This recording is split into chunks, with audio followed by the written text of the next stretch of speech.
እንደ አምላካችን እንደ እግዚአብሔር ቅዱስ ፈቃድ ላለን ጊዜ የምንማማርበት የትምህርታችን መነሻ የሚሆነው ኃይለ ቃል እለ ይዘርኡ በአንብዕ ወበሐሴት ያርሩ፣ በልቅሶ የሚዘሩ በደስታ ያጭዳሉ። በልቅሶ የሚዘሩ በደስታ ይሰበስባሉ።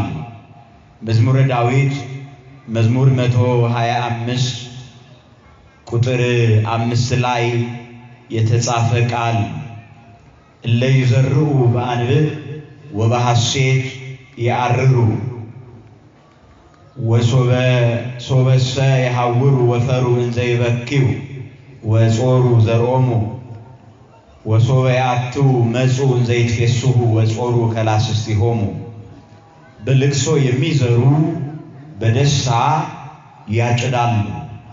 ሞፈር ቀንበሩን ተሸክመው ዘሩን ቋጥረው ሊዘሩ ወደ እርሻ ሲሄዱ ዘሩ ያንሰን ይሆን ስራው ይጓደልብን ይሆን ብለው እየደከሙ እየተጨነቁ ይሰማራሉ።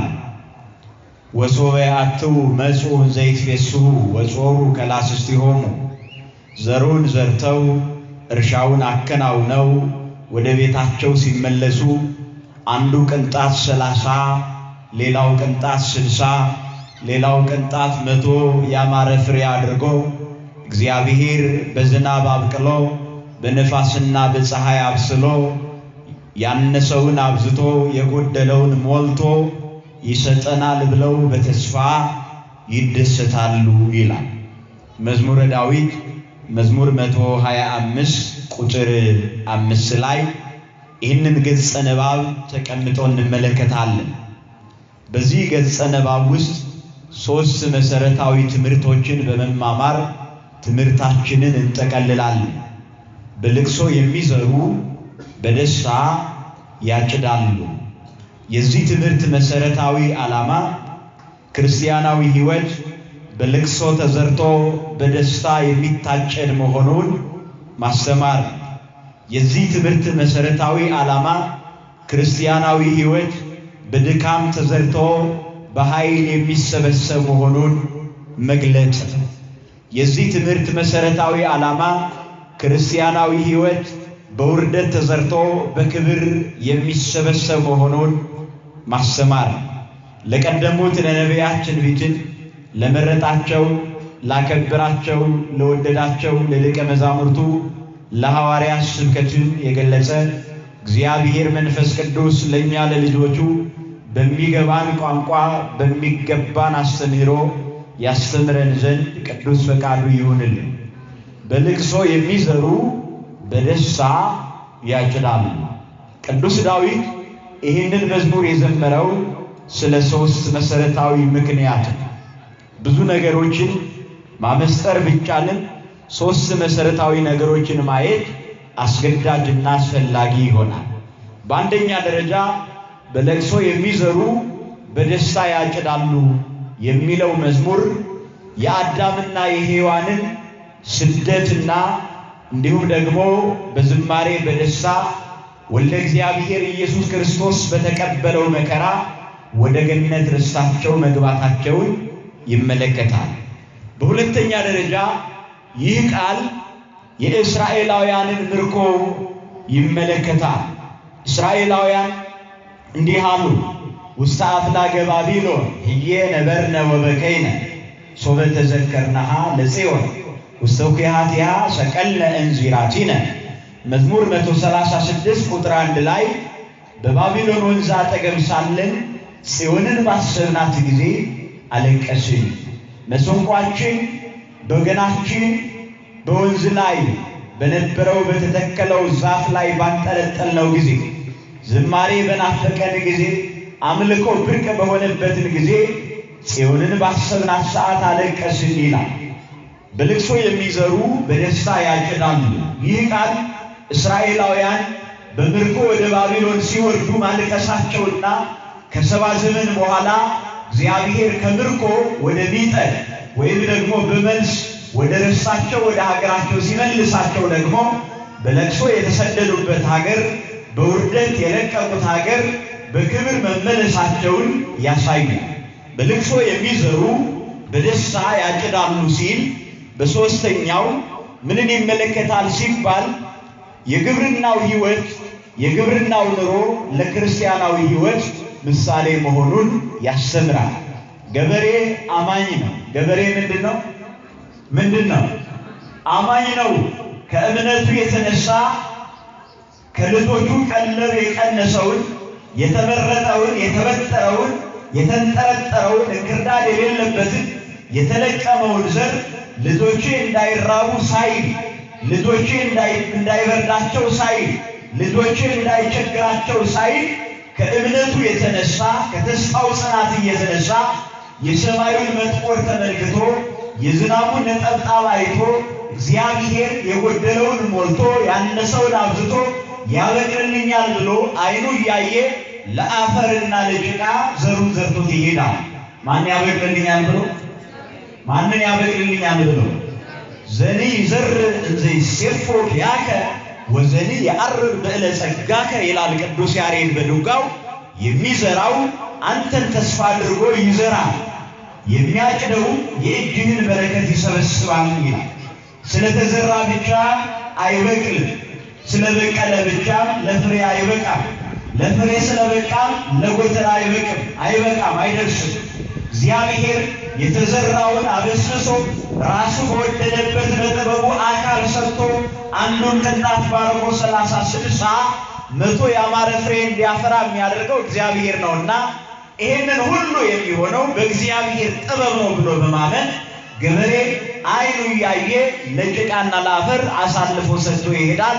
እግዚአብሔር በወደደ አካል ሰጥቶ ያስነሳውና ለፍሬ ያበቃዋል። ክብር ምስጋና ለእግዚአብሔር ይሁን። በልቅሶ የሚዘሩ በደስታ ያጭዳሉ የሚለው ቃል እነዚህ ሶስት መሰረታዊ ነገሮችን እንማርበታለን። ሊቃውንቱም የተረጎሙት እንደዚህ ነው። በልቅሶ የሚዘሩ በደስታ ያጭዳሉ። የአዳምና የሔዋን ስደትን ይመለከታል። ሁላችንም እንደምናውቀው እግዚአብሔር ከፍጥረታት ሁሉ በላይ አልቆ አብልጦ አስውቦ አሳምሮ አባቶቻችን አዳም የሚለው ቃል ራሱ አደመ አማረ ማለት ነው። አዳም ማለት ያማረ የተስተካከለ በእግዚአብሔር መልክ የተፈጠረ በእግዚአብሔር አምሳል የተሰራ እንከን የሌለበት ውብ ፍጥረት ማለት ነው ብለው ይተረጉሙታል። ስለዚህ እግዚአብሔር ምን ይላል መጽሐፍ? ወይቤ እግዚአብሔር ንግበር ሰብአ በአርአያነ ወበአምሳሊነ። ኦሪት ዘፍጥረት ምዕራፍ 1 ቁጥር 26 ላይ እግዚአብሔርም እንዲህ አለ፣ ሰውን በመልካችን እንደ ምሳሌያችን እንፍጠራለን። የሰው መልክ የእግዚአብሔር መልክ ነው ማለት ነው። የማን መልክ ነው? የማን መልክ ይመስላል? በማን አርአያ ነው የተፈጠረው? ለዚህ ከሆነ መጽሐፍ የእግዚአብሔርን ለእግዚአብሔር ይላል፣ የቄሳርን ደግሞ ለማን ይላል? ለቄሳር። የቄሳርን ለቄሳር ገንዘቡ የቄሳር ፎቶ ካለበት የቄሳር ስዕል ካለበት የቄሳር ማህተም ካለበት ግብር መክፈል ተፈቅዷል። አስራቱን ደግሞ ለእግዚአብሔር አለ። እንዲሁም በተጨማሪ አባቶቻችን ሲያመሰጥሩ የቄሳርን ለቄሳር የሳንቲሙን ግብር የሳንቲሙን ቀረጥ ለቄሳር ለመንግስት ይገባላል። የእግዚአብሔርን ለእግዚአብሔር የእግዚአብሔር መልክ ያለበት የእግዚአብሔር አምሳል ያለበት የእግዚአብሔር አርአያ ያለበት ማንነታችሁን ሕይወታችሁን ልባችሁን ደግሞ ለእግዚአብሔር ገቢ አድርጉ ማለት ነው ይላል። ለማን ገቢ አድርጉ ማለት ነው? ለማን? ልባችን ለእግዚአብሔር ገቢ መሆን አለበት። ሕይወታችን ለእግዚአብሔር ገቢ መሆን አለበት። ምንድነው የሚለው መጽሐፍ? እግዚአብሔር ነጸረ ላዕለ አቤል ወላዕለ መስዋዕቱ ነው። ላዕለ አቤል ወመስዋዕቱ ወላዕለ መስዋዕቱ እግዚአብሔርም ይላል ወደ አቤልና ወደ መስዋዕቱ ተመለከተ ነው። ወደ መስዋዕቱና ወደ አቤል ላይ ይሄ ቅደም ተከተል ቀላል ነገር እንዳይመስላችሁ። እግዚአብሔር መጀመሪያ ሰዎች ከሚያቀርቡት ቁስ በላይ ስብዕናቸውን ይመለከታል። ምናቸውን ያያል? ስብዕናቸውን ይመለከታል። ከሚጣፍጠው ከአንደበታችን ከሚፈልቀው ድምፅ ከዛ ባሻገር እግዚአብሔር የልብ ቅንነትን ይመለከታል። ምንድነው የሚለው መጽሐፍ? ቅሩብ እግዚአብሔር ለየዋሃነ ልብ ነው። ልባቸው ለተሰበረባቸው ራሳቸውን ዝቅ ላደረጉ በሃይማኖት ለሚፈልጉት በተስፋ ለለመለሙት እግዚአብሔርን ለሚፈራ ልብ እግዚአብሔር ቅርብ ነው ይላል። መጀመሪያ ከምናስገባው ድቃቂ ሳንቲም በላይ ከሚቆጠረው ሻማና ጧፍ በላይ ራሳችንን ለእግዚአብሔር ገቢ ማድረግ ያስፈልጋል። ከምናስተምረው ትምህርት በላይ ራሳችንን ለእግዚአብሔር ገቢ ማድረግ ያስፈልጋል። ከምንዘምረው ዝማሬ በላይ ለእግዚአብሔር ራስን ገቢ ማድረግ ያስፈልጋል። እግዚአብሔር አቤል ያቀረበውን የበግ ጠቦትን አይደለም መጀመሪያ የአቤልን ልብ ነው የተመለከተው። የማንን ልብ ነው የተመለከተው? እስመ ሰብእ ይሬይ ገጸ ወእግዚአብሔርሰ ልበ ይሬይ። ሰው ፊትን ያያል፣ እግዚአብሔር ግን ምንን ይመለከታል? ሰው እጅ ላይ ያለውን ይመለከታል። ሰው ኪስ ውስጥ ያለውን ተስፋ ያደርጋል። ሰው ገንዘቡን ይመለከታል። ሰው አለባበስን ይመለከታል። ሰው አነጋገርን ይመለከታል። ከነዘይቤው ከነቋንቋው ምንድነው የሚለው ተረቱ? ከአያያዝ ምን ይደረጋል? ይቀደዳል። ከአነጋገር አማርኛ ማታውቁም እንዴ? ከአነጋገር ምን ይደረጋል? ይፈረዳል አይደል? እግዚአብሔር ግን ከአነጋገር አይደለም የሚፈርድ። እግዚአብሔር ከሐሳብ ነው የሚፈርድ። እምቅድመ ሕሊና ሁሉ ያአምር ይላል። ከማሰብ በፊት እግዚአብሔር ያውቃል። ልብና ኩላሊትን እግዚአብሔር ይመረምራል። ከሁሉም በፊት ከሁሉም አስቀድሞ ከሐሳብ በፊት እግዚአብሔር ከመሆኑ በፊት ከመታሰቡ በፊት ሁሉን ነገር ያውቃል። ያውቃል። እዚህ አካባቢ ሰዎች ኩሮች ናቸው መሰለኝ፣ ቀስ ብለው ነው የሚናገሩት። እንደዛ ነው አይደል? ቢኮራውን በእግዚአብሔር ቃል ላይ ይኮራል እንዴ? እግዚአብሔር ልባችንን ብሩህ ያድርግልን፣ አንደበታችንን ብርቱ ያድርግልን። ነው ብርዱ ነው እንደዚህ ያሰራችሁ። ዛሬ ያው ቅዝቃዜው ደህና ነው። ለይዘሩ በአንብዕ ወበሐሴት ያርሩ። በልቅሶ የሚዘሩ በምን ያጭዳሉ? ነገሩ በምን ያጭዳሉ? በደስታ ያጭዳሉ። እግዚእ ዘኩሎ ትሬኢ ወተአምር ወለከሰ አልቦ ዘይሬእከ ወአልቦ ዘየአምር ኃይለ ጥበብከ ይላል ቅዱስ ያሬድ። አንተ ሁሉን ታውቃለህ፣ አንተ ግን በባህሪ መርምሮ የሚደርስብህ የሚያውቅህ ማንም የለም ይላል። እግዚአብሔር ሁሉን ያውቃል። እግዚአብሔር ሁሉን ይመረምራል። እርሱ ግን በማንም አይመረመርም። ከቸርነቱ የተነሳ እግዚአብሔር ራሱ ለኛ በገለጸልን መልኩ ካልሆነ በስተቀር እግዚአብሔር ይህንን ይመስላል፣ ይህንን ያክላል፣ ከዚህ እስከዚህ ነው ተብሎ በሰው አእምሮ የሚወሰን አይደለም። ረቂቅ ነው። ለሊከ ተአምር ርእሰከ ይላል መጽሐፍ። አንተ በባህሪ ራስህን ታውቃለህ። ስለ እግዚአብሔርነት የሚያውቅ እግዚአብሔር ነው። እኛ እግዚአብሔር ካደረገልን ቸርነት የተነሳ ስለ እግዚአብሔር እንመሰክራለን። ስለማን? ስለ እግዚአብሔር እንመሰክራለን። ስለ እርሱ እንድንመሰክር እግዚአብሔር በሃይማኖት የጸናን ያድርገን። በልቅሶ የሚዘሩ በደስታ ያጭዳሉ። እግዚአብሔር መጀመሪያ ልብን ያያል። ስለዚህ እግዚአብሔር የሰው ልጅን አዳምን በአርአያው በአምሳሉ ፈጠረው፣ አከበረው፣ ወደደው። ምን ይላል መጽሐፍ? ወገብሮ እግዚአብሔር ለሰብእ እምነ መሬተ ምድር ወነፍሐ ውስተ ገጹ መንፈሰ ሕይወት ወኮነ እጓለ እመሕያው። ኦሪት ዘፍጥረት ምዕራፍ 2 ቁጥር 7 ላይ እግዚአብሔር የሰው ልጅን ከምድር አፈር ፈጠረው፣ በአፍንጫውም ላይ የሕይወትን እስትንፋስ አለበት፣ ሰው ሕያው ሆነ ይላል። የሰው ልጅ ሕያው የሆነው በማን ነው? በእግዚአብሔር። ከጭቃ ተሰርተን ጭቃ ሆነን እንዳንቀር እግዚአብሔር ሕያዋን አደረገን። ክብር ምስጋና ለስሙ ይሁን። ስለዚህ ምን ማለት ነው? አዳምና ሔዋን በዚህ ክብር ተፈጠሩ።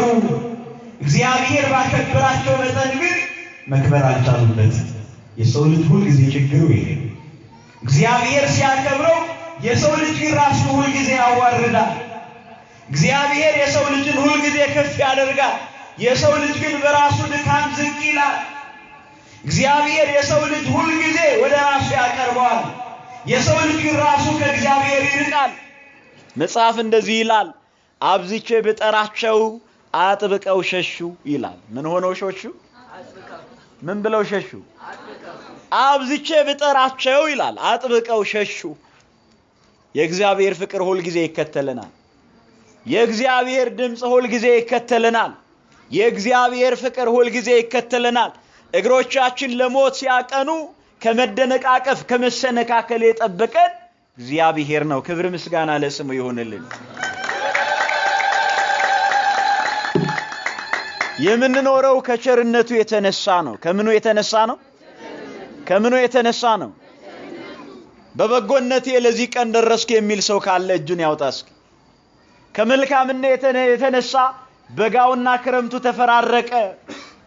ከጽድቄ የተነሳ ነው እድሜ የተጨመረልኝ፣ ይችን ቀን ማየት የቻልኩት በብቃቴ ነው የሚል ሰው ማንም የለም። የምንኖረው ከእግዚአብሔር ቸርነት የተነሳ ነው። ከማን ቸርነት የተነሳ? መጽሐፍ እንደዚህ ይላል፣ ያልጠፋ ነው ከእግዚአብሔር ምሕረት የተነሳ ነው ይላል። ርህራሄው አያልቅምና ቸርነቱ አይጎልምና ይላል። ጫካ የሚያክለውን ኃጢአታችን በፍቅሩ እሳት አቃጥሎ ለዚህ ቀን አደረሰ። ተራራ የሚያክለውን ኃጢአታችን በፍቅሩ መዶሻ እያደቀቀ እየናደ ለዚህ ዕለት አደረሰን። አረ ክብር ምስጋና ለስሙ ይሁን። የምንኖረው ከእግዚአብሔር ቸርነት የተነሳ ነው። እንደዚህ ይላል መጽሐፍ፣ ኦ ዘይትፈቅድ ዘኃጥ እሞተ አላ ግብአተ እመሰ ኃጢአተኑት ታቀብ እግዚኦ እግዚኦ መኑ ይቀውም ቅድሜከ። የኃጢአተኛውን ሞት አትፈቅድም ይላል እግዚአብሔር። ከነ ኃጢአታችን እንድንጠፋ ፈቃዱ አይደለም። ከነ በደላችን እንድንጠፋ ፈቃዱ አይደለም። ከነ ምናችን እንድንጠፋ? ከበደላችን እንድንነጻ እግዚአብሔር ጊዜን ጨመረልን። ከኃጢአታችን እንድንነጻ እግዚአብሔር ጊዜን ጨመረ፣ እድሜን ሰጠ። ምን ይላል መጽሐፍ? ወትዕግሥቱሰ ለእግዚእነ የሀብክሙ መድኃኒተ። የጌታችን የመድኃኒታችን የኢየሱስ ክርስቶስ ትዕግሥት አለ መዳናችሁ እንደሆነ ቁጠሩት። ምናችሁ እንደሆነ?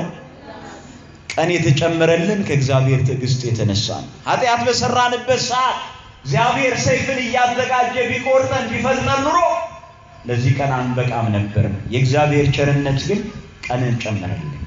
የእግዚአብሔር ምሕረት ግን ቀን ጨመረልን። ለዚህ ነው ዳዊት ሳህሉ ለእግዚአብሔር መልአ ምድረ ይላል። የእግዚአብሔር ይቅርታው ምድርን ከደነ ይላል። እንደኛ ኃጢአት ቢሆን ኑሮ፣ እንደኛ በደል ቢሆን ኑሮ ምድር በአንድ ቀን ትጠፋ ነበር።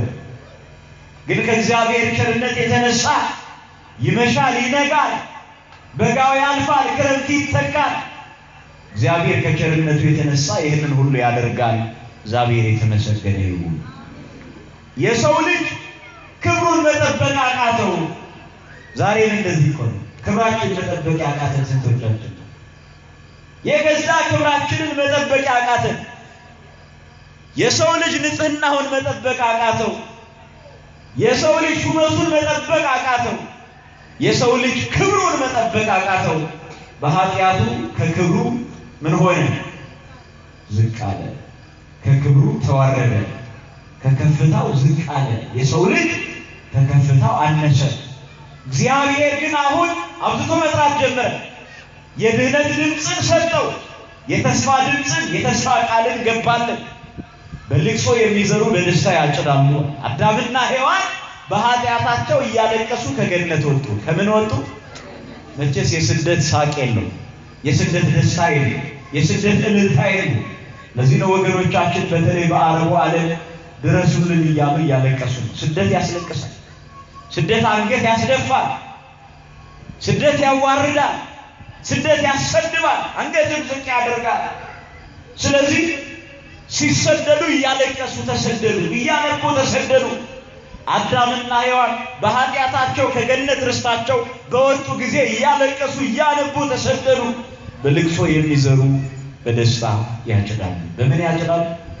በደስታ ያጭዳሉ። እነርሱ ከኃጢአታቸው የተነሳ ከበደላቸው የተነሳ የእግዚአብሔርን ትእዛዝ ስላፈረሱ የእግዚአብሔር ሕግ ስለተላለፉ እያበሩ ቢወጡ እግዚአብሔር ግን አሁንም የሰው ልጅ እያዘነ እንዲኖር ፈቃዱ አለ። እግዚአብሔር ግን አሁንም የሰው ልጅ እያለቀሰ እንዲኖር ፈቃዱ አለ። ለዚህ ነው ቀደም ስንማር ነበር አይደል? ወባሕቱ ሐዘንክሙ ፍስሐ ይከውነክሙ። ሐዘናችሁ ወደ ምን ይለወጣል አለ? ነገሩኝ፣ ወደ ምን ይለወጣል? ወደ ደስታ ይለወጣል። እግዚአብሔር በተለያየ ምክንያት የምናዝነውን ሐዘን ወደ ደስታ ይለውጣል። መቼስ ያላዘነ ዛሬ የማያዝን ሰው ካለ በእውነት ጤነኝነቱ መመርመር አለበት። ብዙ የሚያስለቅስ ነገር አለ። ብዙ የሚያሳዝን ነገር አለ። ዓለም ታሳዝናለች በዚህ ዘመን። ዓለም ታስለቅሳለች በዚህ ዘመን። ምኑ ነው የሚያስቀው? ምኑ ነው የሚያስደስተው?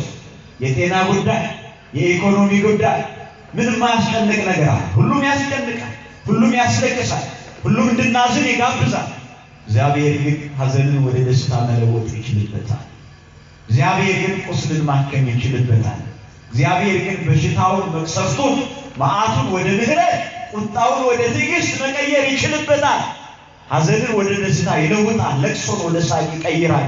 እግዚአብሔር የሐዘኑን ዜና አስወግዶ የምስራች ያሰማል፣ የሰላም ዜና ያሰማል፣ የአንድነት ዜና ያሰማል፣ የፍቅር ዜና ያሰማል፣ የበረከት ዜና ያሰማል፣ የምህረት ዜና ያሰማል። በዓለም ላይ ያለው ዜና ሁሉ ሰበር የሚባለው ሊሰብር ነው አይደል? ሊጠግን አይደለም። እግዚአብሔር ግን በሚሰብረው ዓለም መጠገን ይችልበታል። በሚያስለቅሰው ዓለም ማስደሰት ይችልበታል። ብናምን ሁሉም ይቻላል። ስንቱ ይቻላል? አይቻልም ወይ? ምናልባት ለኛ ላይ ይቻል ይሆናል። በሰው ማይቻላል፣ በባለስልጣን የማይቻላል፣ በባለጸጎች የማይቻላል፣ በጠቢባን የማይቻላል፣ በእግዚአብሔር ግን ይቻላል። በማን ይቻላል? ለእግዚአብሔር የሚሳነው ነገር አለ? እኛ አለቀ ደቀቀ ያልነው የሚገርመው ነገር እኛ ስንጨርስ እኮ ነው እግዚአብሔር መስራት የሚጀምረው። የኛ ጥበብ ሲያልቅ እኛ ከትምክህታችን እኛ ሁሉን ነገር እንችላለን ብለን እንዳንመካ፣ ሁሉን ነገር እንሰራለን ብለን እግዚአብሔር እንዳንረሳ እግዚአብሔር ዝም ይላል። ምን ይላል መጽሐፍ? ያጎነዲ ከመዘይሁ ያረምን ከመዘይሰሚ፣ እንደማይሰማ ዝም ይላል እግዚአብሔር። ይሰማል እኮ እግዚአብሔር። ዝም ሲል ያልሰማ የሚመስለን ከሆነ ተሳስተናል። እግዚአብሔር ይሰማል። ምን ይላል? ንገሩኝ፣ ምን ያደርጋል? ጆሮን የተከለ እግዚአብሔር አይሰማም ትላላችሁ? ዓይንን የሰራ እግዚአብሔር አያይም ትላላችሁ? እግዚአብሔር ያያል፣ እግዚአብሔር ይሰማል። ዝም ሲል ስላልሰማ እንዳይመስላችሁ ስለሚታገስ። ስለዚህ እኛ በእኛ ዘንድ ያለቀ በእኛ ዘንድ ቢሟጠርን እግዚአብሔር ግን ሁሉን ይችላል።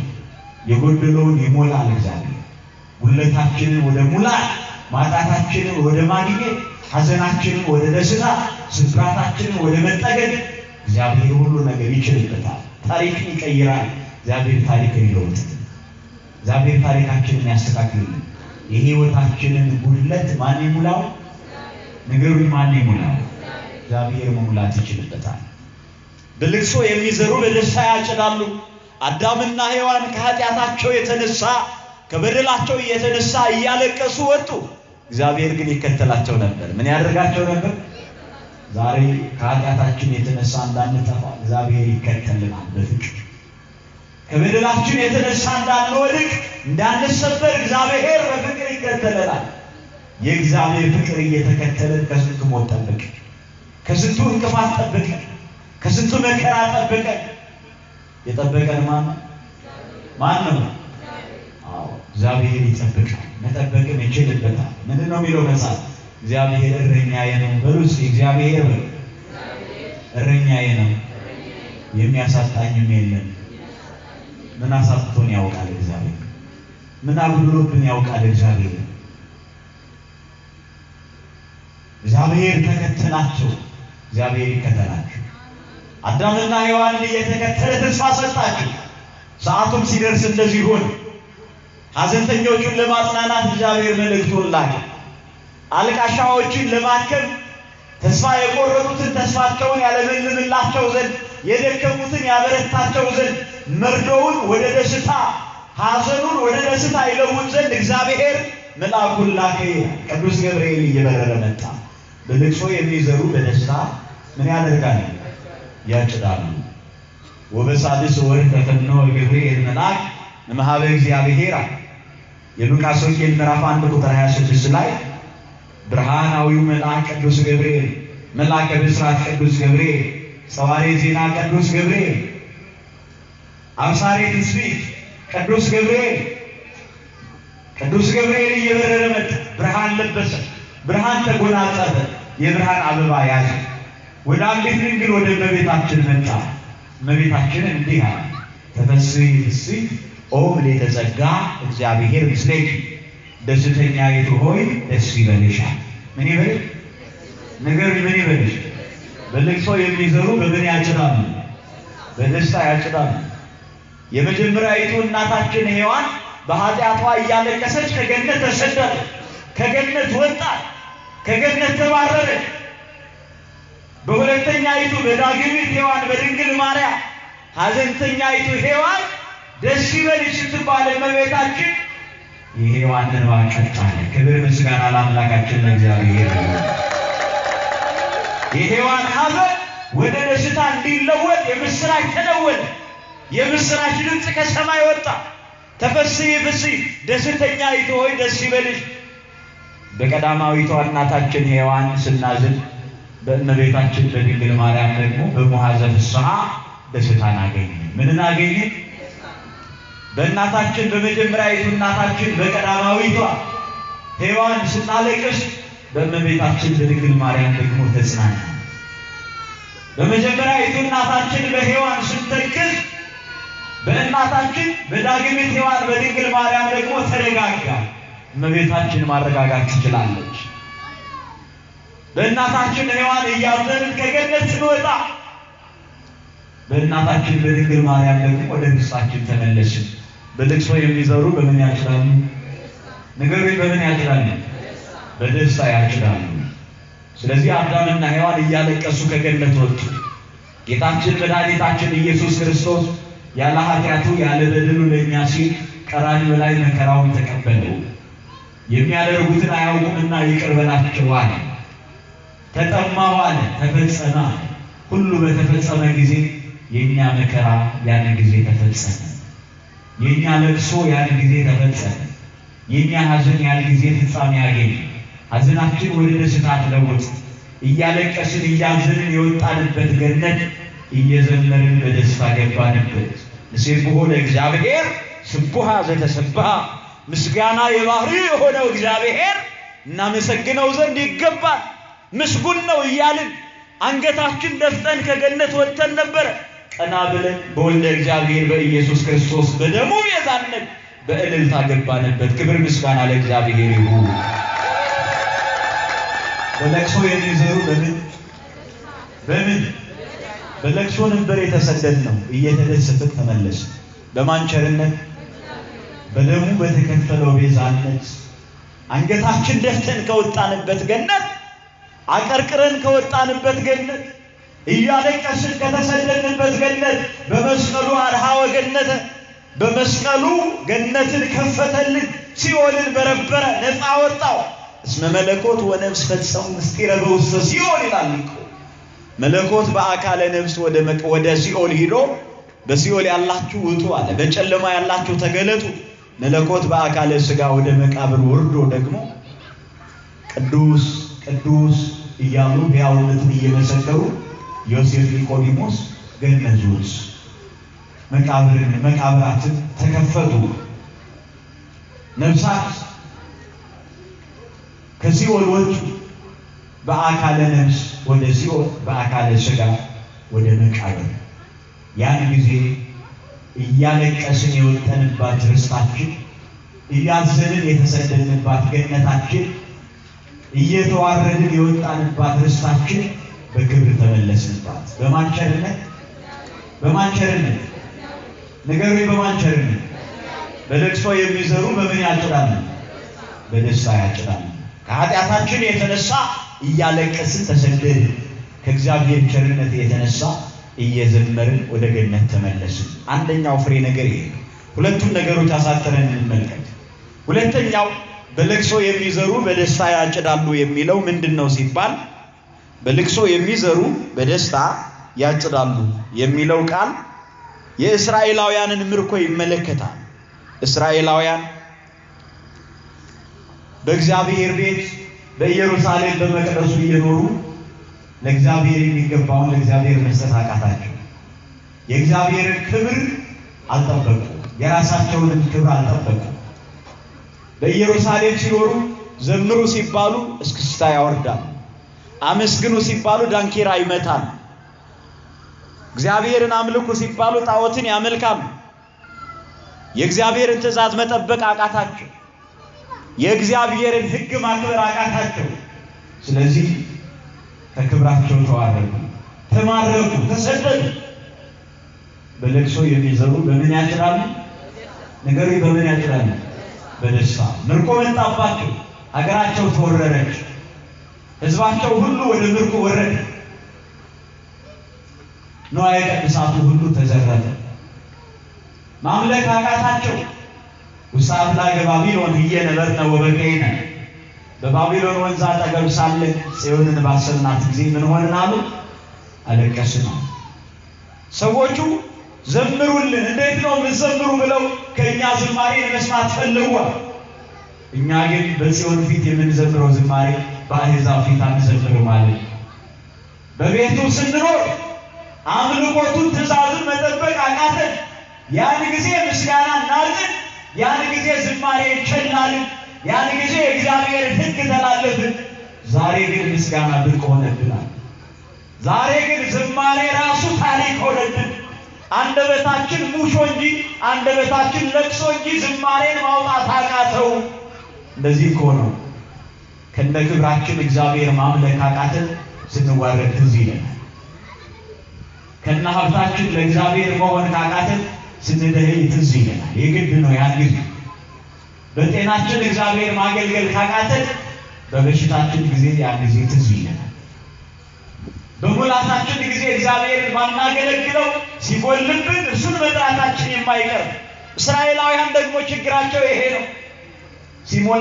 ሲሞላላቸው ለእግዚአብሔር ጀርባቸውን ይሰጣሉ። ሲጎልባቸው ደግሞ እግዚአብሔር ይላል።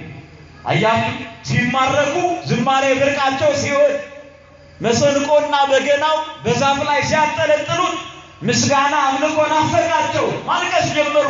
ዝማሬው ትዝ ሲላቸው አለቀሱ። ዛሬ ከነ ክብራችን እግዚአብሔርን ማመስገን አለብን።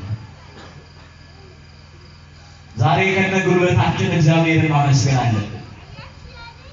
ዛሬ በሃይማኖታችን እግዚአብሔርን ማምለክ አለብን። ዛሬ ነው ንስሐ መግባት። ዛሬ ነው የመዳን ቀን። የመዳን ቀን ዛሬ ነው። ነገ የሚሆነውን አናውቅ። ተዘጋጅታችሁ ኑሩ ነው የሚለው መጽሐፍ። ምን ሆናችሁ ኑሩ ነው የሚለው? ተዘጋጅታችሁ ኑሩ። ስለዚህ እስራኤላውያን መዘጋጀት አቃታቸውና ተማረኩ። በተማረኩ ጊዜ ግን ዝማሬ ምን ሆነ? ብርቅ ሆነ። ምስጋና ብርቅ ሆነ። ሲያቃልሉት የነበረው አምልኮ ናፈቃቸው። ዛሬ የምናቃልለው ካህን ነገ ላናገኘው እንችላለን። ዛሬ በልባችን የምንገባበት ቤተክርስቲያን ነገ ላናገኘው እንችላለን። በቤተክርስቲያን አገልግሎት መጠቀም ያለብን ዛሬ፣ በካህናት አባቶቻችን መባረክ ያለብን ዛሬ፣ ንስሐ መግባት ያለብን ዛሬ፣ መዘመር ያለብን ዛሬ ነው። እግዚአብሔርን ማምለክ ያለብን ዛሬ ነው። የመዳን ቀን መቼ ስለሆነ ንገሩኝ። የመዳን ቀን መቼ ነው? የመዳን ቀን መቼ ነው? ዛሬ ነው። ስለዚህ እስራኤላውያን ዛሬን መጠቀም አቃታቸውና ተማረኩ። በተማረኩ ጊዜ ግን ምን አሉ? ጽዮንን ባሰብናት ሰዓት ምን ሆንን አሉ? አለቀስን አሉ። ጽዮንን ባሰብናት ጊዜ አለቀስን። ትዝ ይላቸዋል። ኮሮና ወደዚህ ዓለም መጥቶ በሽታው ዓለምን ሲያጥለቀልቅ እኛም ከተማችንም ሀገራችንም ፍርሃት ውስጥ ነበርንና ቤተክርስቲያን ከሁኔታው የተነሳ እየተዘጋ በደስታ ግቡ ስንባል ማንገባ የነበርን ሰዎች እናታችን ቤተክርስቲያን ትዝ ብላን በር ላይ ቆመን አልቅሰናል። አላለቀሳችሁ? አልቅሰናል። ጽዮንን ባሰብናት ጊዜ ምን ሆንን አሉ? ምን ሆንን? አለቀስን። ስለዚህ በሩ ክፍት ሳለ ነው እኮ መግባት። በቁርባን ጊዜ ነው መግባት። በጸሎት ጊዜ ነው መግባት። በምስጋና ጊዜ ነው መግባት። በኪዳን ጊዜ ነው መግባት። በሰዓታት ጊዜ ነው መግባት። በቅዳሴ ጊዜ ነው መግባት። የመዳን ቀን ዛሬ ስለሆነ ዛሬ ነው ማገልገል፣ ዛሬ ነው መባረክ። እግዚአብሔር ሁላችንንም ይባርከን። በልቅሶ የሚዘሩ በምን ያጭዳሉ? በደስታ ያጭዳሉ። ከሰባ ዘመን በኋላ ግን ምርኳቸው ተቀየረ፣ ታሪካቸው ተለወጠ። ሐዘናቸው ወደ ደስታ ተለወጠ፣ መርገማቸው ወደ በረከት ተለወጠ። በድል ወደ ርስታቸው ወደ አገራቸው ሲመለሱ በእልልታ በምስጋና መግባታቸውን ለመናገር በልቅሶ የሚዘሩ በምን ያጭዳሉ? የመጨረሻውና ሶስተኛው ነጥብ የግብርናው ህይወት ለክርስቲያናዊ ህይወት ምሳሌ ነው። ቀደም በመጠኑ ለማየት ሞክረን ነበር። እንደ ቤተክርስቲያናችን ቋንቋ እንደ ቤተክርስቲያናችን አስተምሮ ከሰኔ 26 እስከ መስከረም 25 ያለው ጊዜ ዘመነ ክረምት ይባላል። ዘመነ ምን ይባላል? ዘመነ ክረምት ይባላል። ዘመነ ክረምት ከአራቱ ባህሪያት ሥጋ አንዱ የሆነው ውሃ የሚሰለጥንበት ነው። ሰማያት በደመና የሚሸፈኑበት፣ ሰማይ በደመና የሚጠቁርበት፣ ሰማይ በደመና የሚለብስበት፣ የደረቀችው ምድር የምትለሰልስበት፣ አፍላጋት ወንዞች በውሃ የሚሞሉበት ሰዓት ማለት ነው። አራቱ ባህሪያተ ሥጋ በአራቱ ወቅቶች ሁሉም ህልዋን ቢሆኑም አራቱ ባህሪያተ ሥጋ ግን በተለየ ሁኔታ የሚሰለጥኑበት ሰዓት አለ። ለምሳሌ ነፋስ የሚሰለጥንበት ጊዜ የሚበረታበት ጊዜ ዘመነ መጸው ይባላል። ይሄ ደግሞ ከመስከረም 26 እስከ ታህሳስ 25 ያለው ጊዜ ወርሃ ነፋስ ይባላል፣ የመኸር ጊዜ የምንለው። በሁለተኛ ደረጃ ከአራቱ ባህሪያተ ሥጋ ሙቀት እሳት የሚሰለጥንበት ሰዓት ዘመነ ሐጋይ ይባላል፣ የበጋ ወቅት ነው። ከታህሳስ 26 እስከ መጋቢት 25 ያለው 90 ቀን። በዚህ ሰዓት እሳት ይበረታል፣ ምድር ትግላለች፣ ከሰማይም ሙቀት ይመጣል፣ ከምድርም ሙቀት ይኖራል። እሳት ይበረታል። እሳት የሚበረታበት ሰዓት ነው። እግዚአብሔር ከእሳቱ ይጠብቀን። ከሙቀቱ እየለካ፣ ከእርጥበቱ እየለካ፣ ከነፋሱ እየለካ፣ ከቅዝቃዜው እየለካ፣ ከምኑ እየለካ፣ ከውሃው እየለካ እግዚአብሔር እየመጠነ እየሰፈረ ባይሰጠን ኑሮ ንፋሱ እኛን ማጥፋት ይቻለዋል፣ ዝናቡ እኛን ማጥፋት ይቻለዋል፣ ጎርፉ እኛን ማጥፋት ይቻለዋል፣ መብረቁ እኛን ማጥፋት ይቻለዋል። እግዚአብሔር ሁሉን ነገር እየመጠነ ምን ይላል መጽሐፍ? ዘያወጽኦሙ ለነፋሳት መዛግብቲሆሙ፣ ነፋሳቱን እየመጠነ እየለካ ያመጣል። ሙቀቱም እየመጠነ እየለካ፣ ደመናውም እየመጠነ እየለካ፣ ውሃውም እየመጠነ እየለካ። አለበለዚያ እኮ በዚህ ምድር ላይ ያለው ነገር ሁሉ ፍጥረታትን ማጥፋት ይቻለዋል። እሳቱ እኛን ማጥፋት ይችላል። ውሃውም ልክ እንደዛ፣ ነፋሱም ልክ እንደዛ። ነፋስ ያጠፋቸው ከተሞች አሉ እኮ፣ ውሃ የደመሰሳቸው ከተሞች አሉ፣ እሳት የበላቸው ሀገራት አሉ፣ እሳት ያወደማቸው ከተሞች አሉ፣ እሳት የበላቸው ጫካዎች አሉ። ስለዚህ እግዚአብሔር ሁሉን ነገር እየመጠነና እየለካ ያመጣል። የእግዚአብሔር ቸርነት ያስተዳድረዋል። የማን ቸርነት? የማን ቸርነት? ክረምተ ወሐጋየ ዘአንተ ፈጠርከ ነው የሚለው። ክረምተ ወሐጋየ በጋውንና ክረምትን የሚያፈራርቅ እግዚአብሔር ነው። አንድ ጊዜ ውሃ፣ ሌላው ጊዜ ነፋስ፣ ሌላው ጊዜ እሳት፣ ሌላው ጊዜ መሬት። መሬት ደግሞ ከአራቱ ባህሪያተ ሥጋ አንዱ ሲሆን የሚሰለጥንበትና የሚበረታበት ሰዓት ወርሃ ጸደይ በሚባለው የበልግ ወቅት ነው። ይሄ ደግሞ ከመጋቢት 26 እስከ ታህሳስ እስከ ሰኔ 25 ያለው 90 ቀን። በዚህ መሬት በርጥበትና በሙቀት ይበረታል። የተዘራባት እንድታበቅል መሬት ትበረታለች። የተተከለባት እንድታጸድቅ መሬት ትዘጋጃለች። አራተኛውና የመጨረሻው አሁን ያለንበት ወቅት ወርሃ ክረምት ነው። ውሃ የሚሰለጥንበት ነው። እግዚአብሔር ውሃውን እየለካ ምድርን ያረካል፣ ምድርን ያለሰልሳል። ሶበ ይዘንም ዝናም ይጸግቡ ሩሃዋን ይላል። ዝናብ በዘነበ ጊዜ፣ የሰማዩ መብረቅ ነጎድጓድ በተሰማ ጊዜ የተራቡት በተስፋ ይጠግባሉ ይላል። ይፌስሑ ነዳያን፣ ችግረኞች ይጠግባሉ። ለዚህ ነው በለቅሶ የሚዘሩ በደስታ ደግሞ ያጭዳሉ። አሁን ወርሃ ዘር ነው። ዘር የሚዘራበት ጊዜ ነው። ምን የሚዘራበት ጊዜ ነው? ዘር የሚዘራበት ጊዜ ነው። ቅድም እንዳልኳችሁ ገበሬ ምንም እንኳን ልጆቹ ቢራቡ ቤተሰቡ ቢቸገርም ዘር አይበላም፣ ነውር ነው። ለዘር የተቀመጠው ለዘር የተዘጋጀው ለምግብ አይውልም። ስለዚህ ያንን ዘር እግዚአብሔርን ተስፋ በማድረግ መሬቱን እየባረከ በስመ አብ ወወልድ ወመንፈስ ቅዱስ ብሎ ምድሩን ወይም እርሻውን እያረሰ ማሳውን እያረሰ ገበሬ ተስፋ በማድረግ ዘሩን ደፍቶት ይሄዳል። ማንን ተስፋ አድርጎ? እግዚአብሔርን ተስፋ አድርጎ። እግዚአብሔርም የተዘራውን ዘር አብቅሎ አብስሎ ይመልስለታል። አብዝቶ የጎደለውን ሞልቶ ያነሰውን አብዝቶ ይመልሳል። በልቅሶ የሚዘሩ በደስታ ያጭዳሉ። በሐምሌና በነሐሴ ገበሬ መከራውን ያያል። ፍዳውን ነው የሚያየው። ሞፈር ቀንበር ተሸክሞ ነው የሚሄደው። ዘር ቋጥሮ ነው የሚሄደው። በሬላም እየነዳ ነው የሚሄደው። ዘሩ ይጎልብኝ ይሆን ይላል። ዝናቡ ያስቸግረኝ ይሆን ይላል። ጭቃው ይውጥብኝ ይሆን ይላል። ግን እግዚአብሔርን በማመን ከጭቃው ከአይዋፋት ሰውሮ ከዋግ ሰውሮ እግዚአብሔር ለፍሬ ያበቃለታል። ክብር ምስጋና ለአምላካችን ለእግዚአብሔር ይሁን። ስለዚህ ሐምሌና ነሐሴ ከሰማይ ዝናብ ነው፣ ከምድር ጭቃ ነው። እሾህ አለ፣ ረሃብ አለ፣ ጥማት አለ፣ ዝናብ አለ፣ መከራ አለ፣ ብርድ አለ። እነዚህን ነገሮች ሁሉ ሲመለከት ገበሬ ሊደክመው ይችላል፣ ሊያዝን ይችላል።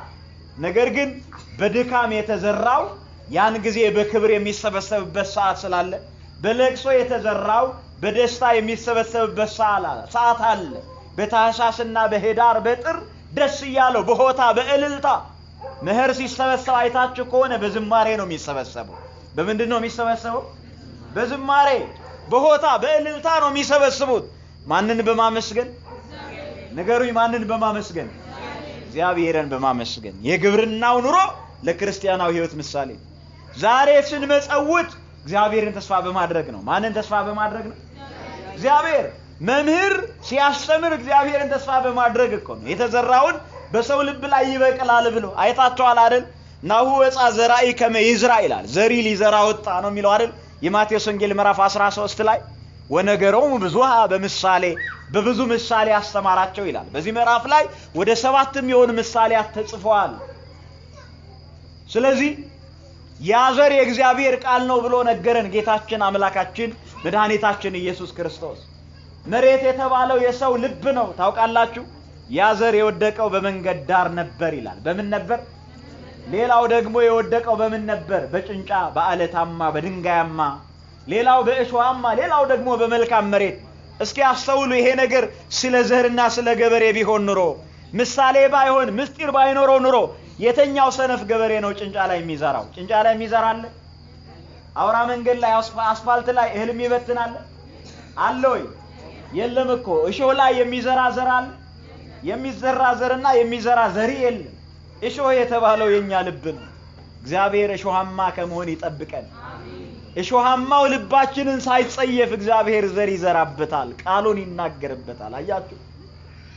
ጭንጫማው ሕይወታችን፣ ድንጋያማው ማንነታችንን ሳይጸየፍ እግዚአብሔር ዘርን ይዘራበታል።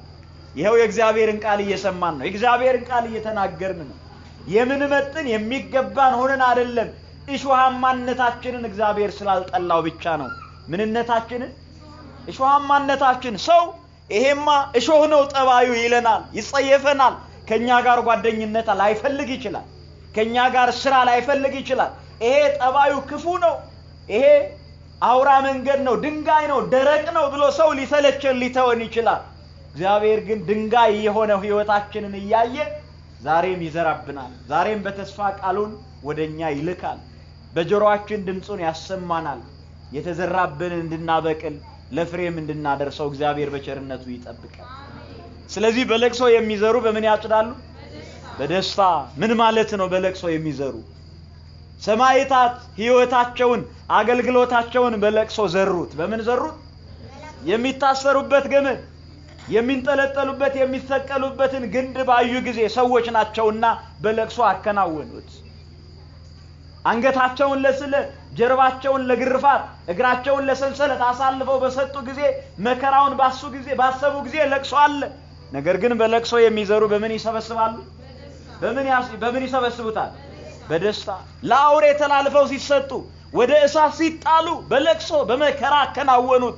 አገልግሎታቸውን በነፍሳቸው እየተወራረዱ ደማቸው እየፈሰሰ እንደ ጅረት በዚህ መከራ አከናወኑት።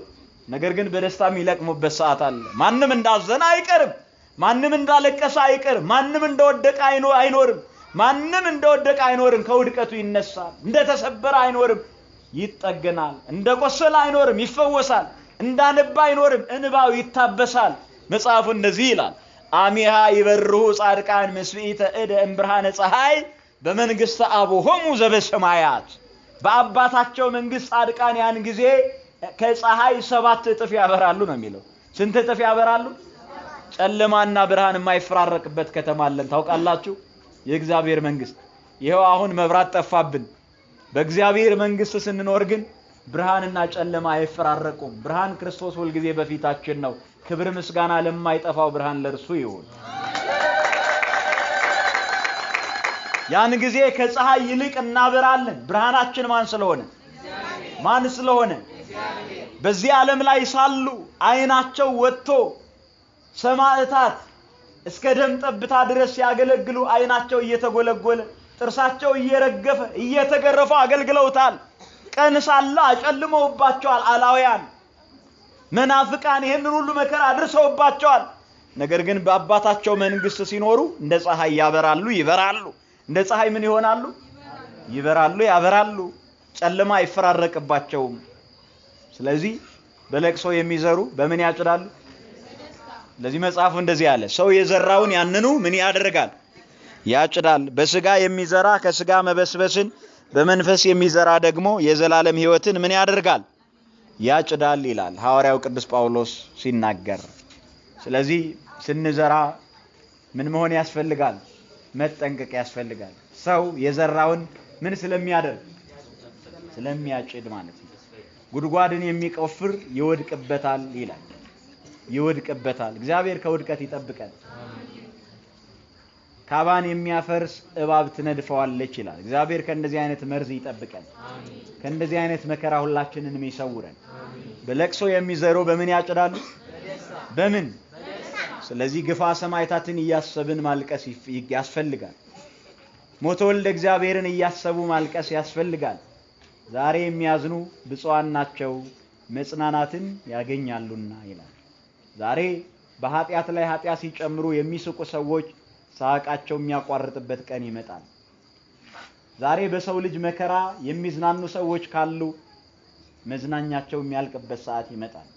በሰው መከራ የሚደሰቱ ሰዎች ካሉ ደስታቸው የሚቋጭበት ሰዓት ይመጣል። ስለ እግዚአብሔር የሚያለቅሱ፣ ስለ እግዚአብሔር የሚያዝኑ፣ ስለ መንግስተ እግዚአብሔር የሚያለቅሱ ሰዎች ካሉ ደግሞ የሚጽናኑበት ሰዓት ይመጣል። እግዚአብሔር ሁላችንንም ያጽናናን።